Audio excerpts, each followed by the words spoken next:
Party people, ouch that, it's hot. Boner, very. It's getting hot in here. It's getting hot in here. So take off all your clothes. Woo, me so horny. Woo, me so horny. Me love you long time. I'm right here at Skid Row. And you know, my CalFresh DPSS is down to 0.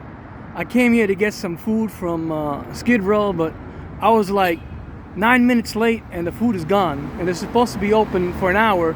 They're only open less than an hour. I was like 9 minutes after the cutoff, which I think is a half hour. And so like I'm right here and I'm like starving for 2 days now. It's a good thing that this Korean lady gave me some candy bars. And I was able to get some candy bars. But this is like the good part of Skid Row, you know.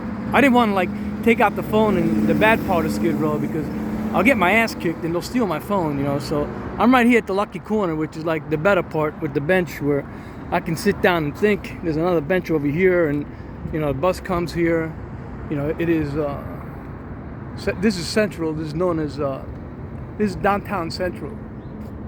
Central, yeah. So anyway, my story is about Bank of America, and I went to Priceline, and there's like an organized crime ring going on by some Negroes from Newark, New Jersey. They're in collusion with Donald J. Trump and sports betting, and some scumbag Brooklyn Jews, all from the East Coast. And what they're doing now is they're robbing you on Priceline. I went on Priceline and I try to save some money, so I stayed at the Ramada. I went there, and as I'm going to Priceline, I'm entering the information on Priceline.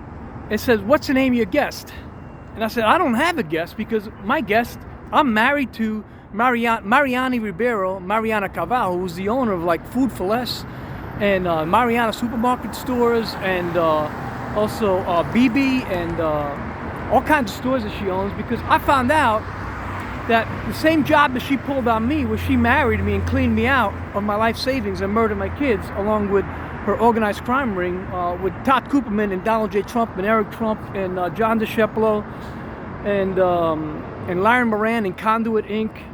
and Adam Mazza, Steve Buskin, Steve Klein, and also City National Bank of Los Angeles, which is Calvin Say, the Chinese end of it, you know, and Anthony D'Arienzo, of course, Simone Cagua Silva, Anthony D'Arienzo. So what's going on is that what happened is that the scumbag Brooklyn Jews and the Newark Negroes were like from the French Caribbean, and the Newark Negroes from Africa, not to be mistaken by classy and classy and upscale black Americans. We're not talking about niggers here. We're not talking about black Americans. We're talking about Negroes from the French Caribbean who come here to pillage. They don't come here in peace. They come here to kill and steal. They want to clean you out. They think it's a pillaging free-for-all. And, you know, you have these people from Eastern Europe also, and Canada and Brazil especially, were being overtaken from Brazil. So what's going on here is that I went to Priceline, and my current wife, Mariana Caval, she died of AIDS. You know, karma's a bitch, because I found out she was cheating on me every day, and I thought, you know, she told me that she's a church lady, and she told me that, you know, she used to be a puta, and she used to be an alcoholic, but now she's a born-again Christian, and she's a Jehovah's Witness, and she's Mary Poppins, you know, and it's bullshit, because she was fucking every Tom, Dick, and Harry and their children behind my back, and I'm finding out that she was even in a sexual affair with Kobe Bryant, and killed Kobe Bryant and his entire family, killed Kobe Bryant and all his girls. And that's the girl that I'm married to. But you know what? Karma's a bitch, and then you die of AIDS, because I saw her on Spring Street last year, and she looked like a skeleton walking around. She died of AIDS. So now I'm 100% owner of the Mariana stores, Food for Less, BB, all the stores that she owns, because she was murdering tycoons and she was murdering billionaires, you know. And now karma's a bitch, and she died of AIDS. So now I'm 100% owner, and now the Brazilians are on my ass.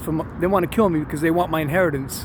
So I'm here at Bank of America, and this is going on between scumbag Brooklyn Jews and also Newark, New Jersey, Don King, organized crime, sports betting, you know, where like Mike Tyson, Don King, and also Donald J. Trump of Atlantic City, who's broke and making no money on the slot machine. So he went to sports betting with Don King. And then they brought in the Indians, you know, the Asian Indians.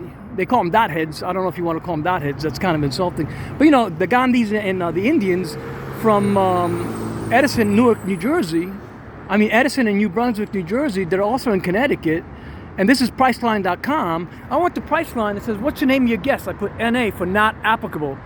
When I go to check in at the Ramada, a Dot Head Gandhi Indian place, they're like, you can't check in because you said your name is NA. I'm like, no. Priceline said guest not applicable because my wife, Marianne Caval, that I'm separated from, died of AIDS on Spring Street last year, so I put not applicable.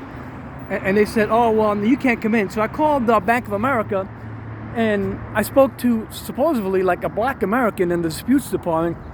I explained the whole story after being on the phone with Priceline and with Bank of America and then the disputes department. I'm playing like, they give me the runaround from department to department to department. Finally, this black American said, you know what? And he's in the same organized crime ring as Maria F. Buxton and Kamala Harris and Eric Taylor and Lee Martin, who's in charge of IRS whistleblower corruption, who's the most corrupt guy himself. And so what's going on here is that Bank of America said to me that they will give me my money in 2 or 3 days. It's been like 30 days now, and they still don't give me my money. I called them yesterday and the day before on the phone for 2 hours and 3 hours. They will not give me my $116.97 from August 31st. They will not give me my money back. So I told them, you know what? According to the IRS and according to the Federal Trade Commission, you're supposed to give me the name of your address and the name of your customer service company. Are you working for Conduit? Are you working for Ttec?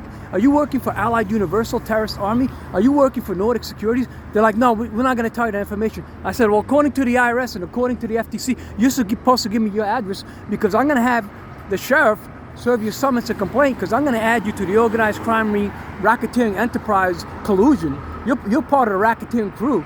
And you're not giving me my $116.97. And so like Bank of America, you know, it's pretty pathetic because you can't even trust your money now because they have it going on with Priceline and they got it going on with Target probably and other stores. You know, any like black organized crime ring store is part of the scam, and Bank of America is keeping your disputes money. And on top of that, Bank of America is stealing money. Bank of America thinks that this is the new Tarp, so this is Bank of America for you.